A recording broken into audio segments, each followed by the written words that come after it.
Today's guest, he's been doing something that he loves for a very, very long time. And he's been extremely successful in his industry. We have the founder of Goldin Auctions, Ken Goldin, with us. Ken, thanks for joining us, man. Glad to be with you, Matthew. All right. So if anybody looks up any sort of interview with you or sees you in the headline, it's a lot about what's going on in the sports collectible industry. So this is kind of meant to introduce you a little bit more to the listeners and the viewers as you as a person. So every time when I try to do my research, I try to find out anything and everything I possibly can about who I'm talking to. And for like a rare occasion, I found it a little bit challenging to find some fun stuff about you. So let's peel back the curtain a little bit. You cool with I that, have Ken? no fun. All I do is work. Maybe that's why. So so what you have for breakfast today? I had my typical breakfast, which is a large cup of Fiber One and bran cereal, and a protein drink. Oh, so pretty healthy. Now, is this Yeah. after a workout? Typically I have a little bit of cereal. I work out, then I drink the protein drink and then have the cereal. Yep. Are you more of a treadmill guy or bike guy? What can we see you doing in the gym? I actually, you get first one here. I actually used to do triathlons. Oh, So, I have a fully equipped gym in my basement with everything you can possibly want. But today I did the Peloton. all right. So you switch it up, and you have a pretty athletic background. Triathlons are no joke. The person who I actually interviewed and had on the show right before you was a great young man named Chris Nikic. He was the first ever athlete with Down syndrome to become an Ironman. So Oh, I wow. dipped a little bit into that world earlier today. So I know from hearing Chris's story and from other athletes' story how challenging a triathlon could be. So that's pretty cool, man. Thanks. All right, sweet. And the one thing that I do know is that you are a Jersey dude, just like myself. Yep. You were, correct me if I'm wrong, born and raised in Cherry Hill? Correct. That is correct. Yep. Okay. So big Southern Jersey guy. Pork roll or Taylor ham? What do you call it? Pork roll. Yes. There you go. Same. All right. We're on the same page. Okay. And your parents are from Brooklyn, right? Yeah, my dad is from Manhattan. My mom was Brooklyn. Okay, cool. What part in Brooklyn? I don't even know. My grandparents lived in Pennsauken before they moved to Florida. That side of the family was in South Jersey for a long time. My dad was on 93rd Street in Manhattan. Okay, gotcha. So this is actually the perfect segue. So I'm assuming that you took some of your mom's Brooklyn hustle and brought it to South Jersey. Take us back to when you were 8 or 9 years old and you had a friend over and you saw a collection that he had, knowing what collection that you had, but wanting something more than your car collection. So take us back to that time. Yeah, so back in this is 1970s and late 70s, these electric car tracks were coming out. So I had like this track set up at my house, and I was also collecting baseball cards. I used to go to the Woodcrest drugstore when they used to have individual before CVS and Wawa's and before took over the world, and Rite Aids, and I would go buy cards there in packs. And I had a decent card collection. He had a better card collection. So one day, I don't know how, he was talking about my car set, and we came up with the idea that I was going to trade my track for his baseball cards. And it turned out to be a pretty good deal for me.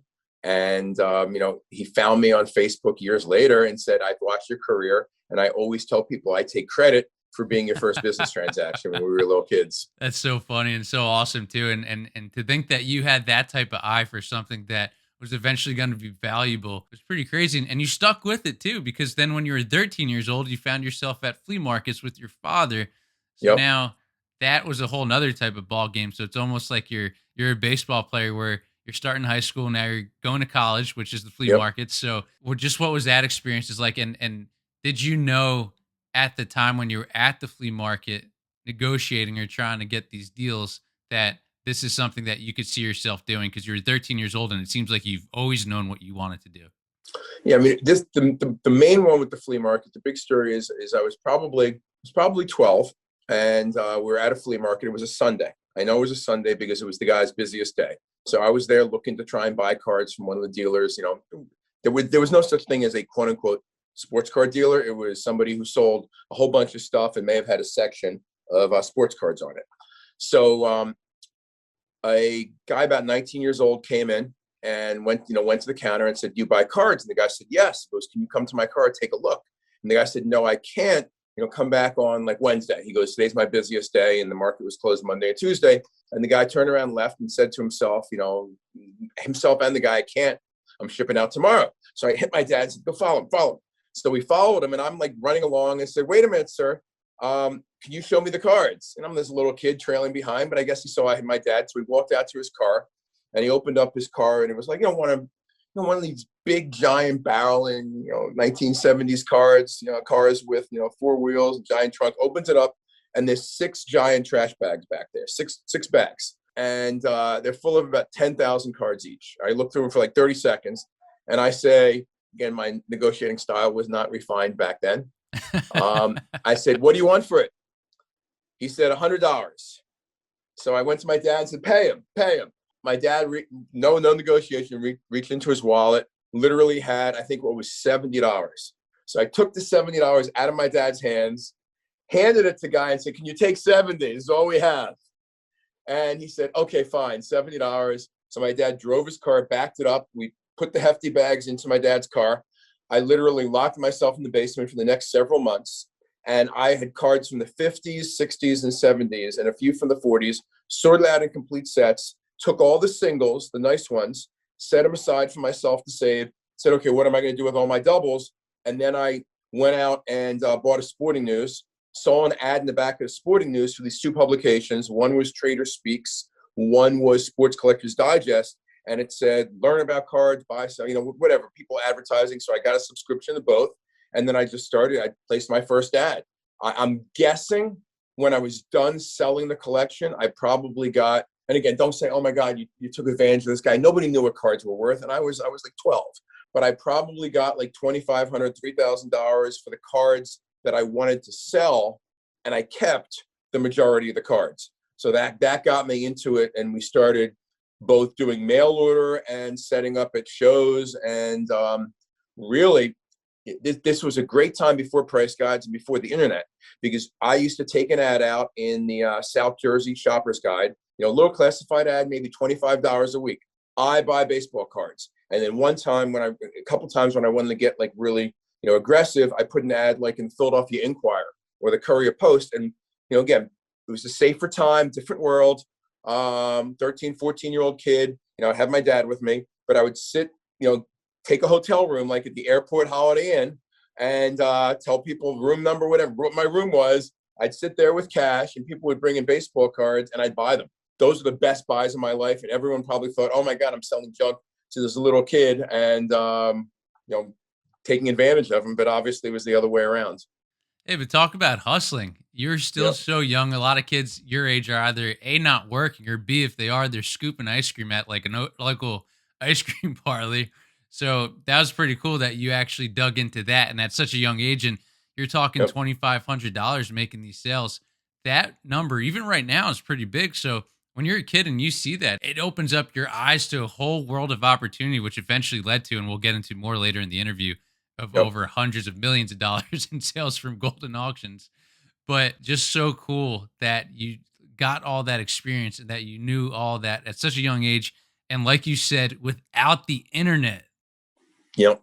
My friends used to try and quiz me because, when the first Beckett annual price guide came out, I think like in 1980, 81, or some of these others, I like memorized the book. I like legit memorized the book, whereby they would tell me 1965 tops. I can't do any of this now. Card number 50, what's it worth? I tell them who it was and what the card was worth in the different grades.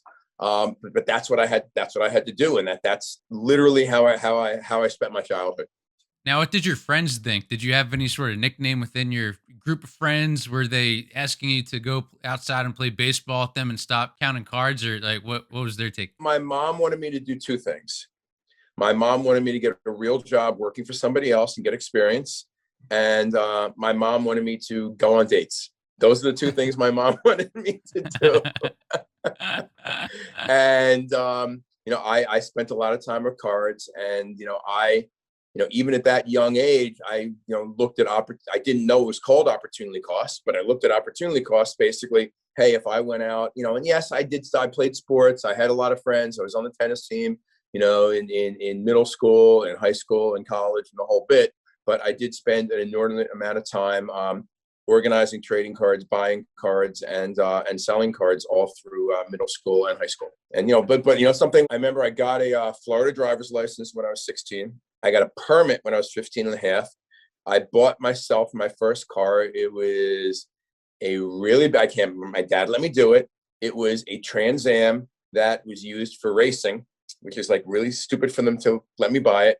But I remember it had the catalytic converter removed, had hooker headers, and had like 450 horsepower. That a 16-year-old. I remember the first time I touched the accelerator, boom. So yeah, so they all loved being in the car, and with cassette tapes back then, if I would push the accelerator, they had to dive out of the way, and they were in the back seat because they knew it would come flying out. So they may have wished I did more, but they liked that I was able to buy stuff.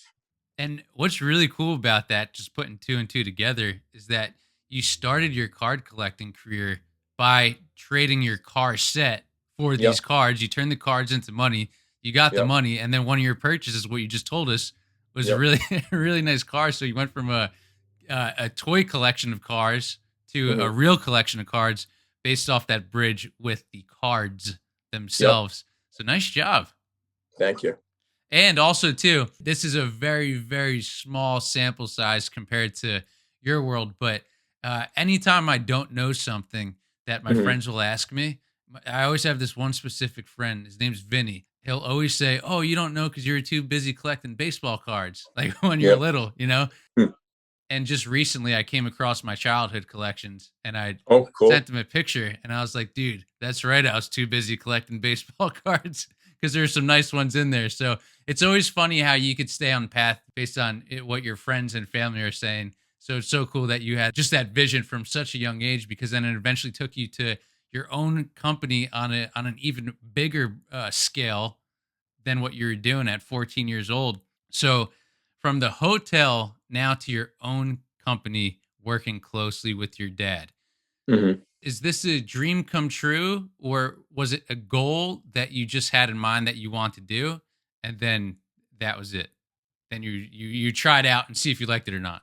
It was not what I expected. I expected that I would go into marketing or go into law, and which is what I was working on in college. And then one day he contacted me and said, "Hey, I think this is when all the card shops were blossoming across the United States in the late 1980s." He said, "These card shops, they can't buy direct from a manufacturer. They've got difficulty getting product. What do you think if we started a business that serviced the card shops that were opening up all across the country? I think I can raise money and go public." And I didn't know what to think. It sounded kind of bizarre that a company like that would be public, but I said, sure, raise the money and I'll do it with you.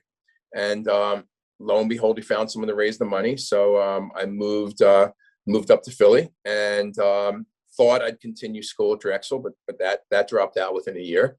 Didn't happen, and went into doing this full time. And the whole purpose, we started with buying product. I hired all the neighborhood kids and went to the high schools, posted, and had people, these 15, 16, 17-year-olds would come into the office and sort cards. The goal was to pull out the better cards, sell them individually, and then, do like value packs and vending packs and things like that to the retail stores for all the commons. And we went to see Tops, and Tops said, we don't sell the direct hobby directly. He said, well, we just raised some money. So I met with the legendary Cy Berger. So it's September of 1987. We got our check for going public for $2 million, and we took $500,000 of it, a quarter of everything we just raised, to Tops to buy 1987 Tops vending cases. So we gave him a check. 2 months later, we got our cards and started sorting it, and that was a really, scoreboard was born in 1987. Yo, if you did that these days, wow, I could only imagine how many people would want to work for you and sort all the cards and just Exactly. just build an empire even right now. So that was 1987. Such a great story. And then in 1992, there was something that you did that I thought was really cool, and Yeah. that is still done today. But with the Pro line that you had out, that Hmm. was the first product where if you bought a hobby box, you were guaranteed an autograph. Correct.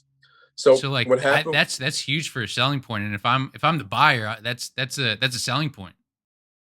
Yeah, it was. So Proline was put out by the NFL in 1991, and they had a few autographs like Joe Montana, Muhammad Ali. I remember Milton Berle and a couple others. You know, like they had athletes, but also athlete wives, and it wasn't prevalent. You know, maybe one every 10 boxes, one every two cases, and we took the brand over in 1992, and I did a deal with the NFL. I purchased all their inventory because they had excess inventory. And as part of that, they gave us an NFL license and we took over the Proline brand. So in our first product, we wanted to be the first company out there to do autographs in every single box. So we went out, we signed a couple spokesmen. We signed Troy Aikman, we signed Emmett Smith, Steve Young, some others to autograph and endorsement deals. And signed all the draft picks, all the rookies, as many players as we can find to make sure we had enough autographs to guarantee an autograph in every box. And that we did that. And of course, that like spurred on the entire autograph craze. And then there was like, two autographs a box and an autograph per pack. But that was really the very first product in the industry, as you said, where everybody who bought a box pretty much was guaranteed to get an autograph every time they bought a box. But most people look at 1992. I know I look at 1992 as something really, you can't say the best deal in your entire life you ever could cut because I'd say starting Goldin was Goldin Auctions was the best thing I ever did. But probably the most famous contract in the trading card industry. Do you know what's coming? Shaq? Shaq. Yes. Yeah. So what happened was, as we were negotiating the deal, I knew that Shaq would be big and it was exclusive. And we actually signed the deal for like $1.2 million. And before it was signed, I went back to the agent and said, listen, I'm running a publicly traded company. I want to make sure that, we can advertise this right. Can we add something in the contract that says Shaq will not appear in any other product whatsoever until January 1st, 1993. It's important to me because we want to be able to say we have the only 1992 card of Shaq. He didn't realize the implications of it. Leonard Armato, his agent, and he agreed to it, and Shaq signed it. So what happened is when Topps, Upper Deck, and Fleer and Skybox went to put out their product in 1992, they got a lawyer's letter from me that basically said, we have signed this contract and you're not allowed to include Shaq. So the NBA called me into the office, and Gary Bettman, who's now the commissioner of the commissioner of the NHL, was deputy commissioner of the NBA. He's there screaming at the top of his lungs, and I'm just sitting there all calm because I've got this contract. And basically, they agreed to honor my contract. So none of their licensees were able to put Shaq in Series 1. But what happened is, two things. Number one is I sold tens of millions of dollars of cards with Shaq in it, but it invented the redemption card. And I didn't do it. I did not do it, but I'll apologize to the industry for that. I'm not the one who did it, but Upper Deck was trying to figure out a way around it.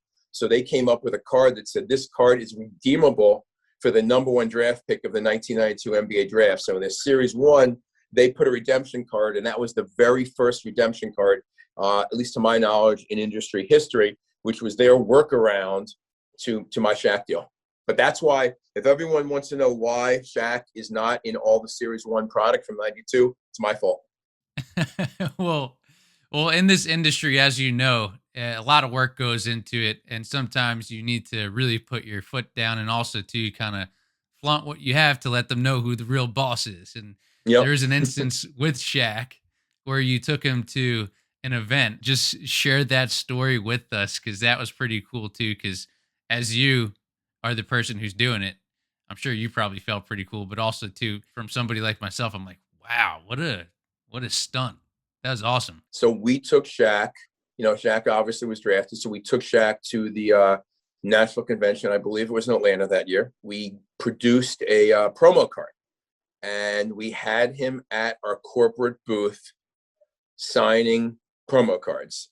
A limited edition. I believe we got through 150 before the fire marshal came and said, you got to shut this down, because it was basically, if you were, I don't know if there were fights, I don't know what was going on, but basically you have Shaquille O'Neal, who's now drafted the #1 pick, and people are going to get not only a rare rookie card, but a rare signed rookie card. Just imagine in 2020, if if Panini had taken Zion, if there was a national and Panini had taken Zion Williamson to the national and he was signing his rookie cards, imagine what would have happened. So imagine that scene, but with somebody who was 7'1", 285 pounds back then. So that really established us, as an industry leader, and say, hey, we are a force to be reckoned with. That would be nuts. I could only imagine if that happened today. Exactly. I don't think it could happen today. And talk about all the headlines too. That would be wild. So I've seen on your Instagram page and on Twitter, you do have a lot of really cool pictures alongside Shaq. It's pretty cool to see those throwback photos. It seems like you guys had a really good relationship. And I've heard you say that outside of Shaq, there was Joe Montana, who you mentioned earlier, and Barry Yep. Bonds, who seemed to kind of take a liking to you. Yep. So what were those relationships like, and how are they different from all the other athletes who you've interacted with and have worked with over such a long period of time? I mean, sure, there's a lot of athletes that I was, look, first of all, it's a business deal. Some athletes are always going to view it, hey, this is a business transaction. And, it is what it is. Some of the athletes were very, very personal, very personal, very personable. This is Mickey Mantle. And so I was getting married in 1991, and Mickey, of course, famous for some of his off the field issues, and he was joking about me getting married so young. I was 25, and basically he did this as a joke. He was waiting for me. I went on my honeymoon during the World Series because I was an idiot. I left during the World Series in 1991, what could be the greatest World Series of all time, the Twins versus the Braves. I was watching it when I could in Mexico, and basically said, hi, Ken, is married life what you thought it was cracked up to be? Mickey Mantle. Obviously, I just came back from my honeymoon, and he's already asking a joke like that. But so Mickey, a lot of the guys were really cool, and Mickey was one of them. Ken Griffey Jr. I mean, I wish I took pictures. I didn't really know or understand what a big deal some of the stuff was. Ken Griffey Jr., went to go on QVC for me, and he would hang out. And we were in my house, and this is legit 1990. So I'm going to guess we're playing, oh God, was it Atari? Was it early? Wasn't Sony. Oh God. What trying to figure out what it possibly could have been in Nintendo. Had to be Nintendo in 1990. So he and I were playing video games at my house in Cherry Hill, before signing sessions. But Joe Montana, I always had a great relationship with. Barry Bonds, I always had a great relationship with from the very beginning until today. Shaq, especially. I mean, Shaq was very, very special to me. And when the day he was drafted, he invited me to the NBA draft. I got his VIP badge. So basically, it was his dad, his mom, and me as his guest. And there's a big photo of me, him signing his contract, being drafted by Orlando, having the hat and the suit and tie, and then walking off the set and hugging me. And I'm sitting there because my eye is on marketing at all times. I'm sitting there holding up the promo card that I created for him as the overall #1 draft pick to make sure everybody knew his classic cards were coming. And then I spent the rest of the night, with about 50 of these cards, walking around to every TV camera and every reporter I could find, handing out the individual cards. And then for my 30th birthday, my office, unbeknownst to me, did a video. And then they played the video with, different athletes saying something. And then Shaq was on the set of Kazam, the Genie movie. So he's there with the cast and they're talking. He goes, wait a minute, I got to do a rap. And all of a sudden he was a rapper. He did a birthday rap for me. Nice. On the video for my 30th birthday. So, so that was really cool. But it's also great, because I lost contact with a lot of these guys over several years, because I really wasn't in that realm for many years. But it was great to be able to reconnect with people that I worked with, like Kareem Abdul-Jabbar, and get his collection, like Cal Ripken Jr. and get the Cal Ripken Jr. collection. The key is, a lot of the athletes, especially some of the older ones, they've at different points in that time, they were taken advantage of, whether it's by the team that took advantage of them without free agency, paying them so little, or a marketing deal. And, back in the day, agents would rip them off. So when you have somebody, I guess they look at somebody like me who treated them fairly, gave them what they thought was great money. Many of these retired players, I paid more than they paid in their, their playing careers. They say, well, that guy's special. That guy took care of me. That guy's somebody who I can trust, who I could do business with and feel comfortable and not have to reach in my back pocket and make sure my wallet is still there. And now, not to jump so far ahead, but because we're on the topic of you and your relationships with a lot of these athletes and people who you work with, in 2012, you founded Goldin Auctions. And right Yep. now, at the time of this recording, you just had a huge $40 million investment from the Churning Mhm. Group, which is a ton of different athletes and big name people. So now not only do you have the athletes coming towards you to work Mhm. with you, but now you have celebrities like Mark Wahlberg. So those relationships that you built then have had such a huge butterfly effect on what you're doing right now. So when you do have these guys like Mark Cuban and everybody come to you, does it ever get old? And is it still like fun and enjoyable? You know what I mean? Because as you said at the very beginning of this interview, like you didn't really have that many hobbies, or like you weren't really Mhm. going all out and about. Your mom wanted you Mhm. to go on all these dates, but just seeing how all of your hard work has paid off over time.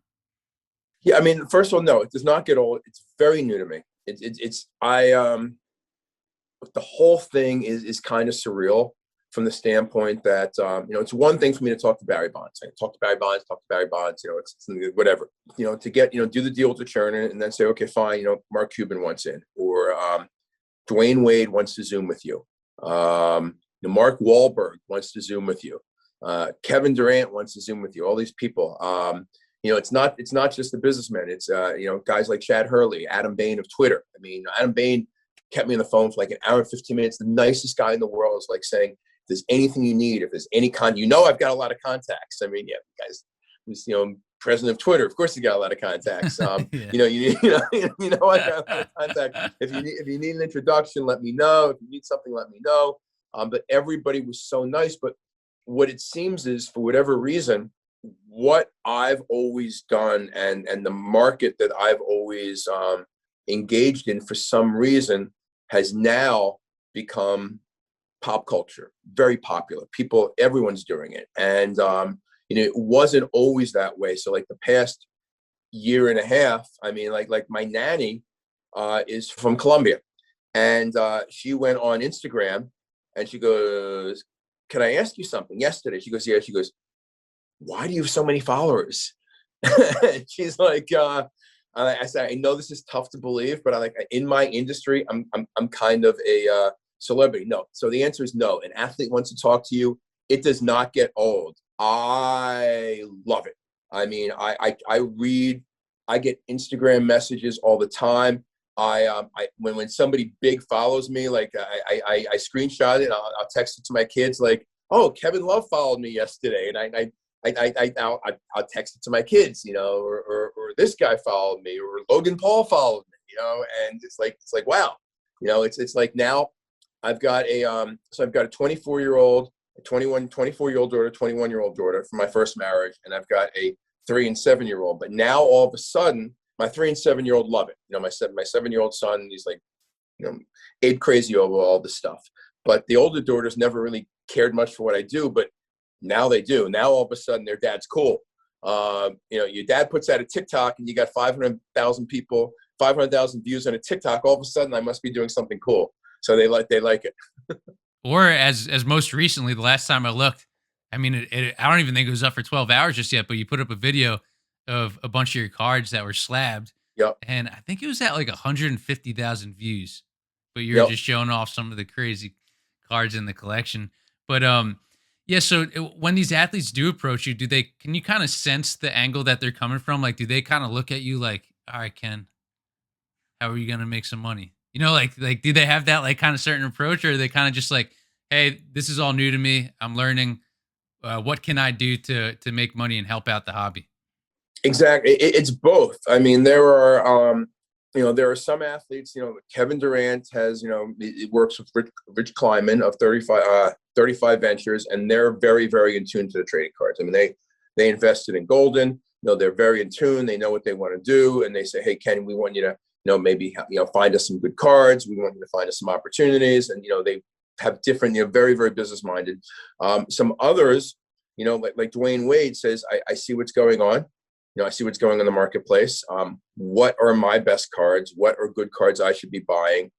How can I engage in this business? Both from a social perspective that they realize a lot of their fans are behind it, and it's something that they should do, and also financial perspective from, hey, people, my new CEO Ross, who I hired, says that to many people in the hobby, I'm like Warren Buffett. Like talking to me about cards is going to be like somebody who wants to buy stock talking to Warren Buffett. He goes, we're in all these videos. It doesn't matter who it is. It could be, the founder of YouTube. It could be the vice president of Facebook. It could be a billionaire. It could be a major league team owner. It could be an entertainer. It could be a musician. It could be athletes. He goes, but when I get on the Zoom with them, he goes, they're all fanboys. And I have to tell you, 5 years from now, I will not get used to that. No, it will not. It will not get boring to me. It will absolutely not get boring to me. So you mentioned that you're the kind of like the Warren Buffett of the sports collectibles industry. And not all that long ago, you had a live stream with Gary Vaynerchuk, who Yep. has been talking a lot about cards, specifically PSA graded cards. And he had said something that he said, this is a market that's growing in demand, but doesn't have more supply. So he believes it's always going to be there. And you yourself, you even just said it just a handful of minutes ago, is that there's no bubble. Like this is actually culture. Like sports cards, sports memorabilia, sports collectibles, all that stuff is now culture. So as much as people think that maybe the quote unquote bubble is going to burst, this is Mm-hmm. something that can stay here for a really long time. And a lot of these things, it's like art. People still have old school paintings from the late 1800s on the wall. Why wouldn't they have a baseball card or a cool signed photo? No, I agree completely. I mean, baseball cards have been around as long as there's baseball. Starting in the 1860s, 1870s, there's baseball cards from the 1860s and 1870s. The popularity and the value on certain individual cards may fluctuate. Any individual card can go up and down, but I'm more a macro person. The demand for product today far outstrips supply. The demand for product produced in 1996, in 2003, in 2009, if I'm switching sports to baseball. The first two sports, of course, were Kobe and LeBron's rookie years. In 2009 for Trout. Those products, you can't go back in time and reproduce them. You just can't. So there's always going to be new people entering. And as I tell people, I'm in the bird's eye seat. I look and I can see who's buying product. I could see who new is entering my database. I could see what countries. I can look at soccer and say, oh my God, soccer can go up 10, 20 times from where it is because it's all international. They really haven't had access to product. And the people in the United States are finally appreciating that guys like Ronaldo and Messi and Holland and Mbappe, those players are like, need to be compared to Jordan and LeBron and Trout and Mantle and Pele and Maradona are now being elevated to great heights. So I think that there is a long road to go. And I think we finally have an international acceptance of trading cards, not only as a viable hobby, but as a viable alternative asset class. Just like artwork, all art is paint on a canvas. Who determines what the value is?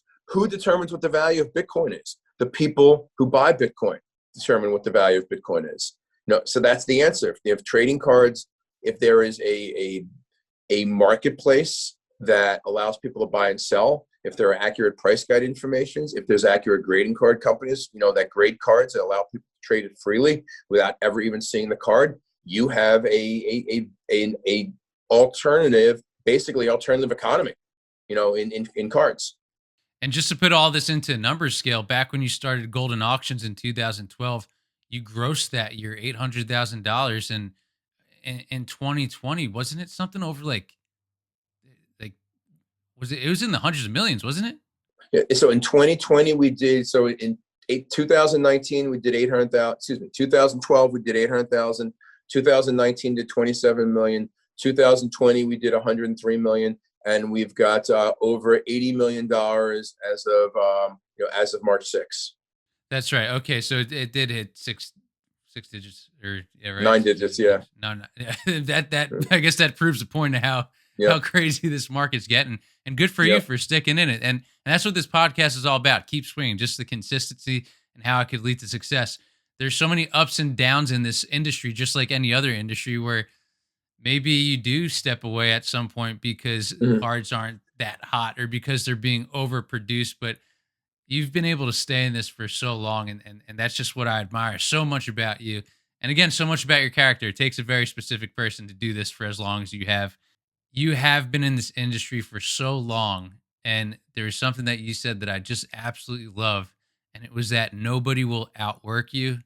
And the numbers don't lie. I think Mhm. I think it's true. No, I have a very strong work ethic. I am very intense with what I'm doing. I don't want to do anything second best. I also think that we need to give, my viewpoint is we need to give service more than anything else. I mean, people, the key with this business is I am selling to a passionate base. This is a lot of people, this is their life. I mean, this is what they wake up in the morning for. This is what they save their money for. This is what they love doing. So I try and deal with as many people individually as I possibly can. I will only hire people. I literally say this to people when I hire them, especially if they're in like consignment. If somebody contacts us on a Saturday at 8 o'clock and I forward it to you, are you going to tell me, hey, I'm out, I'm out on a date, or I'm this or I'm that or something? I need people to be responded to immediately, even if it means, hey, I got your email. Let's talk tomorrow. But people want to know that when they're asking us something, it's important. And I believe in that immediate reaction time. And honestly, I think that's why we've grown. I mean, forget everything about me, everything about the company, the history, the great sales. I think responsiveness to the client is why we have been able to grow and why we take so many deals, because people know, hey, I go to Goldin, they're going to care about what I want. I'm important to them, and they're going to get back to me, immediately. And I've got people that understand the business. So, but yeah, I mean, I work very hard.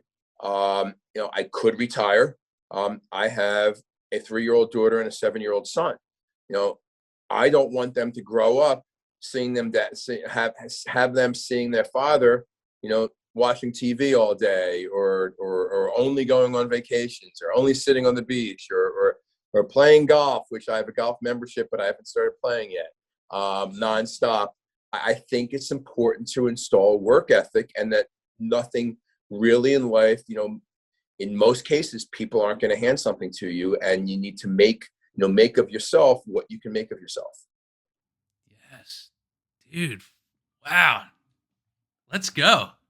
All right, man. That was awesome. Going back to the your availability, that was Hmm. a trait of yours that I was impressed with. Was that you answered a message right away. I Hmm. had sent an email the other night. Actually, might have been last night, Hmm. and you replied right away. And it's kind of late. I Hmm. was expecting just whoever to get it in the morning, and that'll be it. Hmm. So I think that like your availability is awesome, and also too, you've said before that there's days where you're up until 4 a.m. because of an auction if it just ended, or you're just like riding that high, Hmm. So you're a person who is working around the clock, and it shows. And I'm just learning more about your story today. I'm just very happy for you. Thank you. Appreciate it. But also too, definitely make sure you go golfing and Yeah. bring the whole family on those nice vacations when you can. Yep. I know. I know. Yep. My wife's the one who doesn't. My wife is the one who doesn't appreciate my availability. So. Obviously, you have such a great story, and it's going to continue to build. So, where can everybody follow you on your social media platforms? Where would you like them to go? Shoot it out. Sure. Well, Golden Auctions is at Golden Auctions everywhere. I am at Ken Goldin, and remember it's IN, so it's Goldin. And I and the company are on Twitter, Instagram, which is what I use the most, Facebook, and we each even have a TikTok. All right, there you go. So you continue to build, and everybody definitely stay in touch with Ken. Shout him out on Twitter, Instagram, and all those other places, and check out the website because there's a lot of great stuff coming, I'm sure. So Ken, thank you so much for joining us here on Keep Swinging. Thank you for having me. Appreciate it.